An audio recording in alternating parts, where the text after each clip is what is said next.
book of Nikah, chapter number 3, hadith number 4. The Prophet said, "O young men, whoever has the means to get married should get married."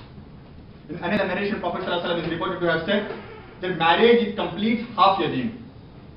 Allah subhanahu wa ta'ala says in the glorious Quran, in Surah Nisa, chapter number 4, verse number 21, Allah says, marriage is a misah. It's a peaceful agreement. It's a peaceful covenant.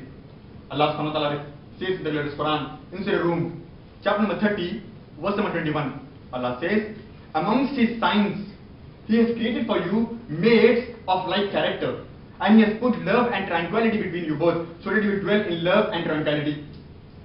Allah subhanahu wa ta'ala gives a solution to the major problem of the West. And the solution is not only for the West, but the solution is for the whole of humanity. Another problem which the Western world is facing today is of backbiting. Allah subhanahu wa ta'ala says in the glorious Quran, in Surah Hujurat, chapter 49, verses 11 and 12. Allah subhanahu wa ta'ala says, Ya ayyuhal lazina amanu, O you who believe, let not a group of men laugh at the other. It may be that the latter is better than the former, and let not a group of women laugh at the other. It may be that the latter is better than the former. Do not call each other by nicknames. Do not slander each other. Do not speak ill at each other's back. Do not backbite. For if you backbite, it is as though you are eating the meat of your own dead brother. That meat is itself prohibited in the Quran for no less than 4 different times. Allah subhanahu wa ta'ala says in the glorious Quran, in Surah Baqarah, chapter number 2, verse number 173, in Surah Ma'idah, chapter number 5, verse number 3, in Surah Anam, chapter number 6, verse number 145, in Surah Nahl, chapter number 16, verse number 115, Allah says, Hurrimat alaykum al-madadu wa damu wa lahman khinzir wa ma uhillahu ghayra Allahi. Forbidden for you the foods are dead meat, blood, flesh of swine, and any food on which any name besides Allah's name has been taken. Dead meat is prohibited in the glorious Quran. Allah subhanahu wa ta'ala says that if you backbite, it is as though you are eating the meat of your own dead brother, which is a double sin.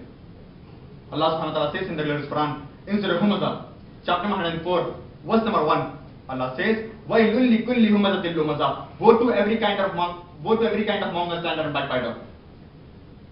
Allah subhanahu wa ta'ala gives the solution to the major problem of the West, backbiting. Another problem which the Western world is into, especially the Western world, is of materialism. Allah subhanahu wa ta'ala says in the glorious Quran, in Surah Tawbah, chapter number 9, verse number 34 and 35, Allah says, Ya ayyuhal lazina amanu, O you who believe, spend out your wealth in the way of Allah subhanahu wa ta'ala. For if you do not spend your wealth in the way of Allah subhanahu wa ta'ala, fire will be produced from the wealth which you have amassed on the day of judgment. It will be melted and will be heated on your foreheads, on your flags, on your backs. Allah subhanahu wa ta'ala says, spend your wealth in the way of Allah subhanahu wa ta'ala. Another major problem which the Western world is facing, and is into that, is of interest, is of riba, is of usury. The word riba, it comes in the glorious Quran for no less than 8 different times. It's mentioned in Surah Al-Imran, chapter number 3, verse number 130, in Surah Nisa, chapter number 4, verse number 161, in Surah Rum, chapter number 30, verse number 39, thrice in Surah Baqarah, chapter number 2, verse number 275, in Surah Baqarah, chapter number 2, verse number 278, in Surah Baqarah, chapter number 2, verse number 279. These are the 8 places where the word riba is being used in the glorious Quran. But specifically in Surah Baqarah, chapter number 2, verse number 278 and 279, Allah subhanahu wa ta'ala says, Ya ayyuhal lazina amanu, O you who believe, give up your demands of riba, of interest. For if you do not give up your demands of riba, of interest, take notice of a war from Allah and His Rasul. Allah subhanahu wa ta'ala says that if you deal in riba, if you deal in interest, take notice of a war. Prepare yourself to wage a war against Allah and His Rasul. Are we ready to wage a war against Allah and His Rasul? The answer is no.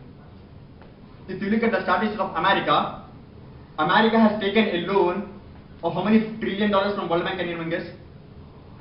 At least guess. $14.5 trillion. MashaAllah, we have knowledgeable people out here. $14.5 trillion. Do you know the amount of interest cost America is paying to the World Bank? Interest rate? $5 billion. Can you guess? How many? $5 billion.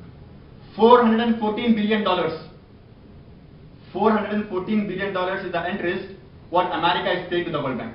My question is, if America keeps on paying this interest of $414 billion, when will the actual amount of $14.5 trillion will be paid off? This is not the problem only of America. If you look at the studies of Africa, in Africa, if one African person, he takes $1 of loan, he has to pay how many dollars of interest on that $1 of loan? Can one guess? $7 of interest. $7 of interest on that $1 of loan. If that poor person, he keeps on paying this interest of $7, when will the actual amount of $1 be repaid? Allah subhanahu wa ta'ala says, give up your demands of riba, of interest. Another problem which the Western world is facing today is of robbery and theft. The statistics of America, it says, every 3 seconds, one case of robbery and theft takes place in America. Registered cases. Every 3 seconds. Islam has a system of zakat, in which every rich person who has a saving more than the nisab level should give 2.5% of his annual income every year in charity. If every rich person starts giving zakat, that is 2.5% of his annual income every year in charity, poverty will be eradicated from the world. Do you know the amount of money which is available in the world today is how much? Can you guess?